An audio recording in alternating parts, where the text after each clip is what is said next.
And with that, let us begin with today's topic, which is uh, dependent support, but not from a litigator's point of view, but from a planner's point of view. And so this is in our series at East State Academy. So every Thursday, we're going to have this. It's going to count for CPD hours, and it's included. So if you're a member of East State. So today's session on dependent support, I just wanted to give a little background just so we're all on the same page. And that is really who qualifies for dependent as a dependent, and then what do we have to watch out for. So the definition of dependent is a two-part test. Part one is the relationship test. So that is, how do they relate to the testator, to the deceased? Are they either a spouse, a parent, a child, a grandchild, or a brother or sister of the deceased? The other category is a grandparent. So, grandchild, grandparent. So first thing is, we have to be aware of anyone when we're planning for our clients who would be one of these kinds of categories. And the second part of the dependency test, of course, is an actual dependency or a legal obligation. So that's in this paragraph, just below the definition of dependent. So they have to be one of these people, plus the deceased had to be providing actual support at the time of his or her death to that person, or they have to be under a legal obligation to provide support to that person. The first part is kind of easy, right? It's actual support, money. If they're providing a monthly amount, that's classically seen as support. Are they letting that person live in their home rent-free? If that's the case law, I think, is pretty clear that that would qualify as providing support. Gifts, that's always a tricky area. Are they routine gifts? What's going to be covered by the definition of support? But the classic ones are living with them or being given a monthly amount or something like that. The legal obligation has to be looking at another statute that gives rise, so either another statute or an agreement that gives rise to this obligation to provide support to this person. So, for example, if I have a separation agreement or some sort of domestic agreement that requires me to provide support at the time of my death, then I'm under a legal obligation to provide support. If, for example, I have a minor child, well, that minor child is obligated, I'm obligated to support a minor child under the Family Law Act. And so I have that's a legal obligation, even though I might not have an agreement. Similarly, for spouses. Spouses, by definition, are dependents because they fit in the category of dependent. They're a spouse, and B, the Family Law Act requires both spouses to support one another. And so that's a legal obligation. So that's the first element. So when we're planning, we're going to look at people who fall under these categories and who is providing support. So for example, what East State does is cautions you about that. So for example, as you're going through here, and what I would typically do when I'm taking intake is ask the client, not per person necessarily, but any of these people reside with you, right? Because if they do, they're probably a dependent, or any of them receiving support from you, okay? So those are the two sort of categories. And, now, if they are residing with you, but they don't fit under that one of those categories of class, a relationship, then they're never going to qualify as a dependent, right? Doesn't matter, okay? That's the first part. The second part is, and that's the easy one. The second part is when we're advising our clients, when we see that there's a dependent here, then we have to caution our client, okay, you have an obligation to support them. Well, what's the obligation? You have to make, and it's section 58 on my screen here, you have to make adequate provision for the proper support of dependents.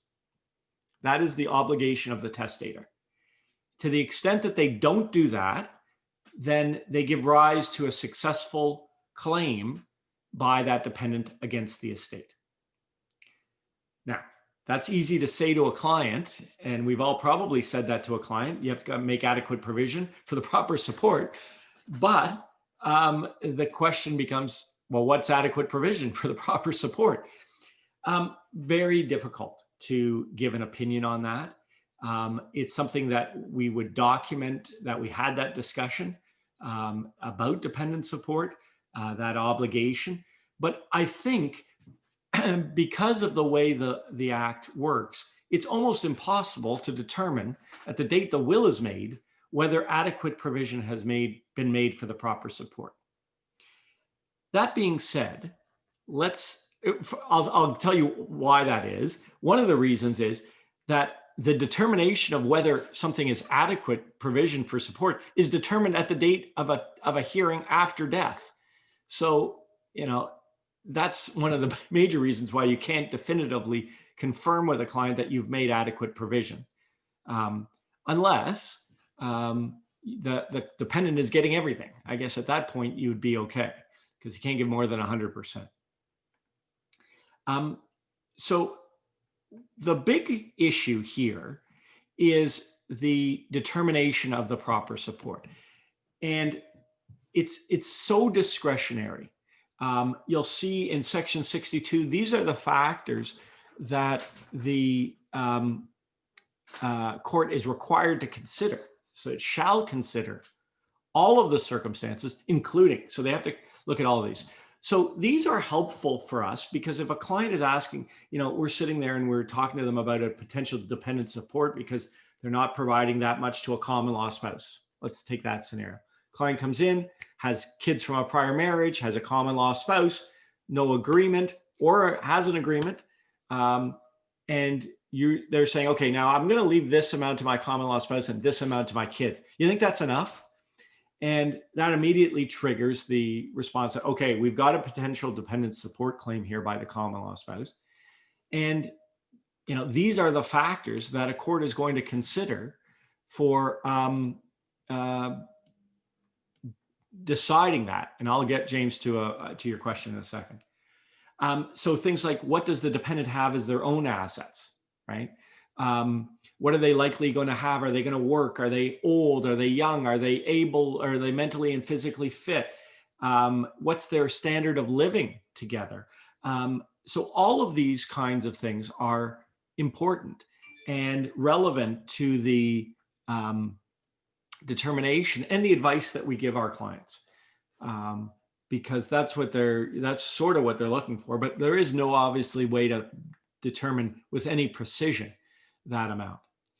One point that I would make that's very important is paragraph M. So, sometimes people think, okay, well, I've got a separation agreement, or I've got a cohabitation agreement or a marriage agreement that says, if I die, I have my spouse has no claim for dependent support. So that is not determinative. That will not kick them out of the box completely. It is a factor that the court shall consider, but it is not determinative. So even if a dependent waives all rights to a dependent support claim, that is not enough to kick them out of the box. They are still entitled to make a claim. So there's that point. I wanted to show you this point, which is, again, dealing with from our point of view, from a planning point of view, what should we be doing in one of these situations? So take that common law spouse, adult children from a prior marriage, or maybe minor children from a prior marriage. So we run through some of these factors with the client once we raise the possibility of a dependent support claim. And the court also is to take into consideration why the client did what they did. So that's paragraph sub 3 here. And the deceased's reasons for making the disposition in their will, including not making adequate provision, including any statement in writing signed by the deceased. So we can think about documenting those reasons because they are relevant. And maybe the client should be documenting those their own uh, in their own words, so that you don't get into a solicitor-client privilege duty of confidentiality argument if the estate wants to get this information. So that's another um, planning technique and opportunity for us to provide valuable advice to the client about supporting a dependent or making a dependent support, defending a dependent support claim, because uh, that is going to be very relevant. Certainly, in my experience with judges, if they understand what the deceased was thinking and why they did it this way, that's very relevant. The last point I want to make, and I will go back and deal with some other things, but just for your own edification, I'll just deal with this first. The discretion that the judge has as to what to do if the judge finds that the deceased did not make adequate provision. You can see here in sub 2 of 63 that there's really anything that the judge thinks is fair to satisfy that obligation they can do. They can create, ongoing support obligations, lump sums, trusts, annuities, securing other assets, putting mortgages on property, basically really lots and lots of flexibility, which gives rise to the possibility, depending on how activist bench we have, that they are then if refashioning the will. And that's in BC with the Wills Variation Act. That's what you have. The court looks at the will in total and sort of starts thinking about, okay, what should we do to fix this, to be fair? Ontario courts don't do that as much. They're more restrictive. They more are trying to stay along with what the will says, but making sure that dependents have that protection. The last point that I want to make here before we open for questions, and again, this is all on the planning side. So this idea of Section 72 assets. So if a client comes in and says, well, you raise this issue with them about dependent support, and they say, well, I'm just going to transfer everything, make it joint with someone else, and then it'll pass outside my will, and then and outside my estate, and the dependent doesn't succeed, or I'm going to designate someone else as the beneficiary of my life insurance or my RSP or pension. You can see that Section 72 takes those assets that would otherwise flow outside the estate and brings them into the estate for the purposes of a dependent support claim. These are colloquially known as Section 72 assets, or the clawback provision. And this prevents a testator from defeating the rights of a dependent if they go about trying to take assets that belong to them and get rid of them in a sense, and find another way to create succession of those assets outside of the will. And so that's something important to be aware of when you're talking to clients and thinking about, have we sufficiently discussed this with the client and raised these issues? Now, you may say, well, this isn't part of my retainer. I'm retained to draft a will. That's fine. If there is a dependent support potential here and you're not giving advice, I'd make that clear if you can, and say, look, I want you to know there is this potential claim. In effect, there's not much you can do about it. So I'm not usually that worried about liability, because if I didn't tell them, let's say I don't tell them anything about dependent support claim, and there's a dependent. Well, there's a dependent and they bring a claim. They were entitled to bring that claim regardless of what we did in the will. You could argue, I'm sure somebody could argue, well, if you had given them proper advice, they would have given something to that dependent, and that would have discouraged them from making a claim. Well, that's possible for sure, but wouldn't have stopped them from making a claim. And so, but I think it is something that we should discuss with our clients when we see this potential. we talked about spouses here, but don't forget adult children who are living in the house, right? The classic caregiving child or not caregiving child who's living with mom or dad rent-free and has for the past 40 years, for their whole life. They would meet the definition of dependent. And if the client says to you, well, you know what, I've provided enough for them during my lifetime. I've given them enough, and it's time I'm cutting them out because they've had the benefit during my lifetime of living in this house rent free, and it's time for them to get out and get a job. Of course, that gives rise to a dependent support claim.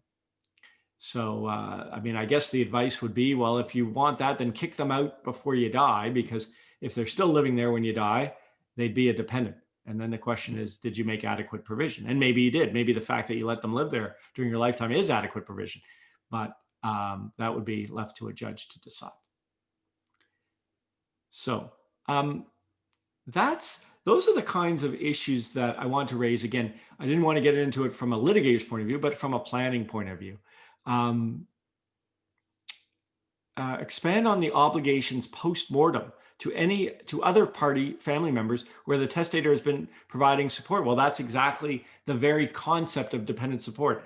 If that person that was receiving support, if that family member was one of these family members, a spouse, a parent, grandparent, child, grandchild, brother or sister, and you're providing support, then that person has the right to make a claim if they believe that they were not provided with adequate, or there wasn't adequate provision for their proper support.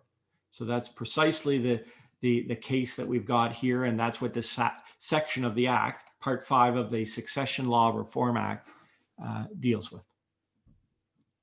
So what I thought we'd do is just open up the lines and see if anybody had any questions about, I think unmute, maybe we can unmute everybody and see if anybody had questions about, from a planning point of view, about dependent support claims. Oh, hi, Jordy. Yeah, just referring back to section 62 sub 3. Yep. You know, in the past, when I had a concern after advising my client about, potential claims, I actually recommended my client write a letter and sign it and keep it with her will, just to have that clear. So ideally, the client is able to deal with these things and correct them in life. But if they're for whatever reason not prepared to do that, for me, that was some comfort. And I think it would be another factor that the courts would consider to try and honor the wishes, notwithstanding the potential claims of dependents. 100%. And I would, if it's really, bad, I would say to make a video and let the judge hear what because a judge here listening to the testator say why they didn't make support for this person, it's very hard for them to go against that. I mean, it's different. It's in writing, the lawyer wrote it, or whatever, but to see and hear a client saying that, I think it's very powerful. But yeah, that's a great idea. Right. Jordy. Yeah. Bill Heelis. I'm sorry, I got in a little late. Did you discuss sort of the relationship between the election under the Family Law Act and the dependent support claim? I did not. One day I will, but not now. Okay. But because we're going to talk about family law Act claims at another session. Okay. For sure. Yeah. Jordy. Yep, Mark. About the clawback assets, is that similar to fraudulent conveyances? How far will a court or a litigator look in terms of pre-planning? So it's not the same. It's not at all the same test as fraudulent conveyance because the intention doesn't matter. What matters is whether, for example, there was, let's take an example. The classic one is joint property. So has there been a disposition of property, so property that was owned by the deceased in his own name, let's say, and then is made joint with another person? Doesn't matter when, it doesn't matter why. It's a question of whether an asset was originally in the name of the deceased and then made joint with another person. So, fraudulent conveyance is a whole different issue. And the question becomes whether a dependent is a creditor or other under fraudulent conveyance legislation. But this has nothing to do with evil intent or timing, because there's a timing aspect, right, of fraudulent conveyancing. So that has nothing to do with this. This is not, we got to find bad faith or anything like that. We just simply count these assets in if they exist. And will litigators deal with this? 100%. It's the very, we look at the assets and then immediately we ask, what Section 72 assets are there? Often they're the life insurance, which is the biggest cash thing and the easiest one to deal with. So that's why we would like that. Okay, thank you. Jordy? Yeah. Bill Heels again. Well, you talked about life insurance and the situation arises in the office. What's your first action? Do you write to the other side and advise them you've got a dependence relief claim? And do you consider writing to the insurance company if in fact there's an insurance policy in place? Right. Yeah. I mean, trying not to get too deep into the litigation stuff, but yeah, I mean, a litigator who has a dependent support claim is going to immediately notify the estate trustee. And if there are Section 72 assets, it's very common to write to them and say, we have a problem here, and that will scare them. So I guess the important point is putting them on notice as soon as possible. Correct. Yeah. Absolutely. Because there could be, some clawback assets that you're not even aware of until later on down the road. Right. So that's true. And often you have to figure out who you're going to sue, because there may be people who have received Section 72 assets that you want to get back. But yeah, it's for sure. Anything else? Any other questions on sort of how to deal with anybody have this come up in their practice where they're advising a client and they see a dependent support potential? Absolutely. It comes up more frequently than you think, especially in second relationships. Right. And whether they're married or not married, it's still there. Yep. It's especially that classic one of, I get asked all that, do you think this is fair? Right. I mean, who hasn't been asked that by a client when they're trying to balance the rights of two families, for example? And then you can go through, okay, if you want to ask that question, go through Section 62 and answer them. But of course, you're answering them in advance because the whole idea is this is all determined when after you're dead and at the time of the hearing. So,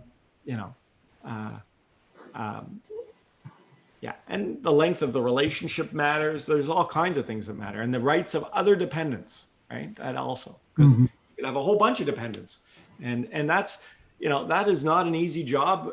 I'm glad it's not our job to do as a lawyer. All we can do is give advice, and ultimately the client has to come up with some plan that and again. Like almost everything we do, there's no such thing as a perfect plan. So if that's what they're looking for, they can try Bill Heelis. They shouldn't come to me. No, but seriously, there's no perfect plan, and anything. You can paper this all you want, but at the end of the day, there's nothing stopping a person who fits into the category of spouse, parent, child, or brother or sister from making a claim.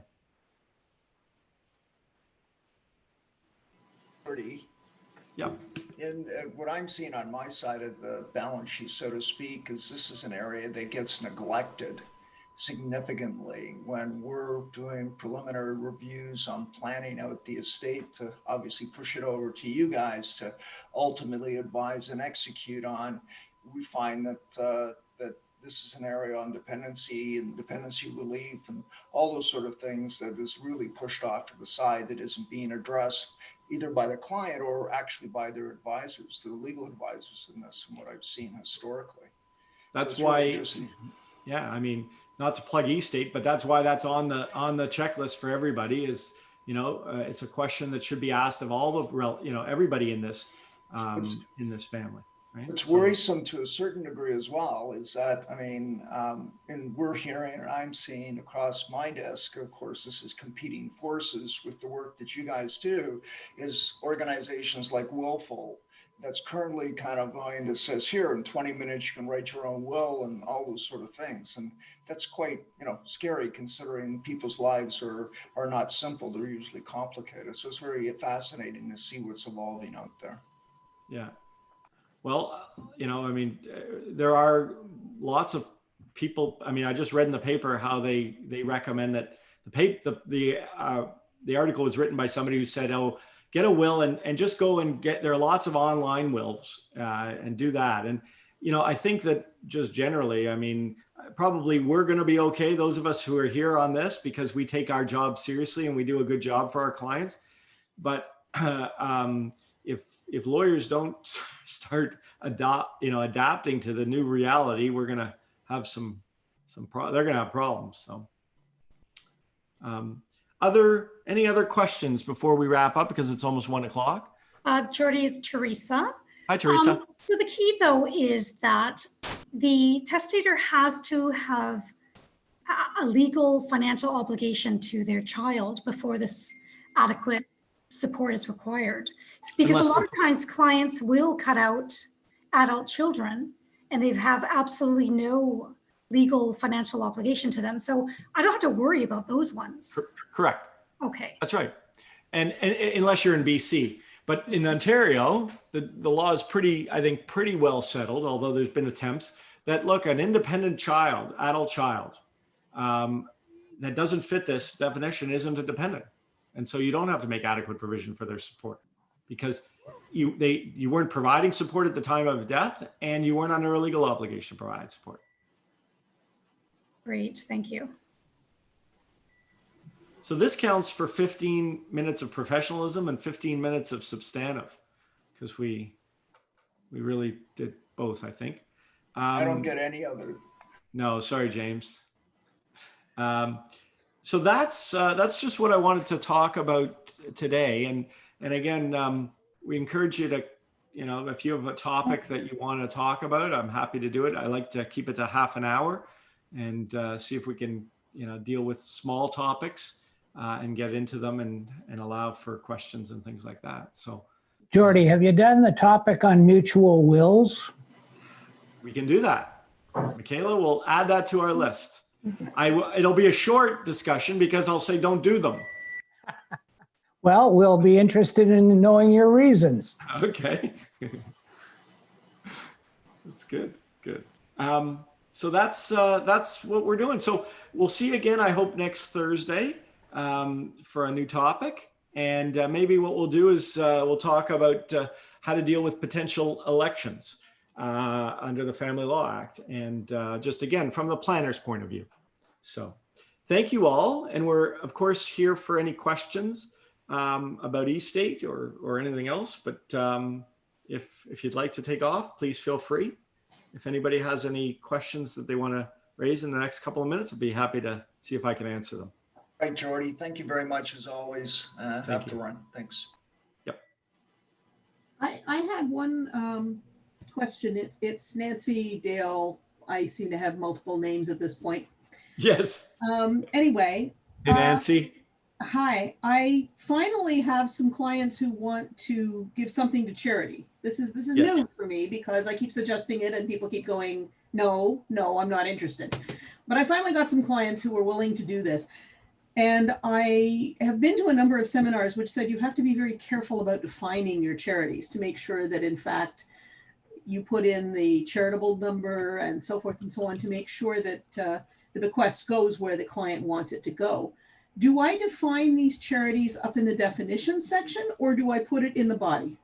So good question. So for the next few days, because that's one of the things you're going to do.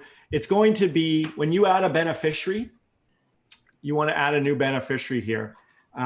So let's just take any scenario, and we want to add an initial gift, a cash gift. So right now, you have to manually add in the charity. Right. In the next week or so, don't hold me to this. When you see beneficiary, if you want to add it charity, you're going to start typing it. It's going to pull all of the data from the CRA website. Okay. So it'll check for you. You won't have to worry about that. But for now, what you're going to do is put in the name of the charity, the World Fund, right in when you add a charity. So you're going to click here that says add a charity beneficiary. Right. You're going to put in the number and go add. And let's just say $15,000, okay? Indexed or not indexed, right? So that does a couple of things. For one thing, it gives you it shows on the summary, it would reduce the taxable amount. But the other thing in the document, just to show you what happens in that case, because so it will print that. So right now, unfortunately, you have to go to the CRA website. Oh shoot, sorry, I picked a file that doesn't exist. Give me a second here. Let's do Claire. So we go. Big family. Yeah, this is a big family. So we're going to do again add, because we don't have the charity in there yet. So new charity, the Jordan Ayton Fund. Okay. And I get a lot of these. Lots of my clients like the Jordan Ayton Fund. 15 grand. So let's just create this single will and generate. And it does a couple of things. So one, it's going to put that gift right in. But the other thing it's going to do is it's going to put in a charities clause. So because your will should have, if there's a gift to charity, should have some provision about, there's a couple of things that they should know that should be in the draft. And I'm going to show you that as soon as this opens.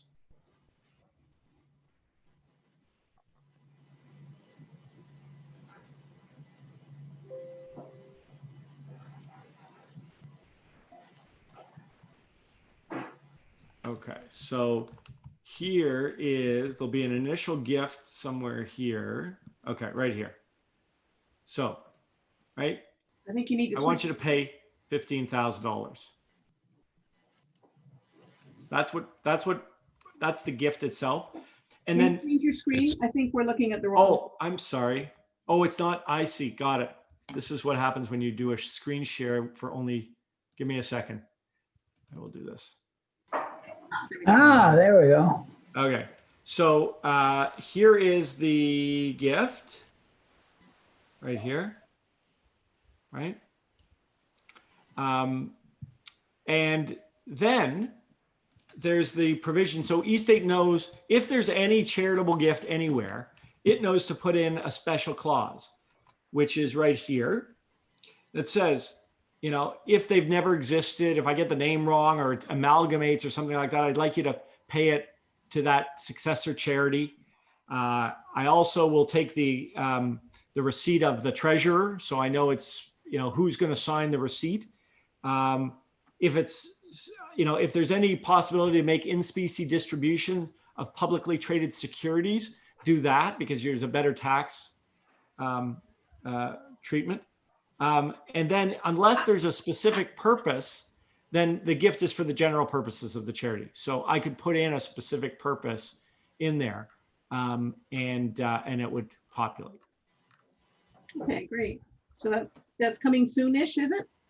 Yeah, I mean, right now you can still do it, but yes, we're just building the UI part of it. So, yeah.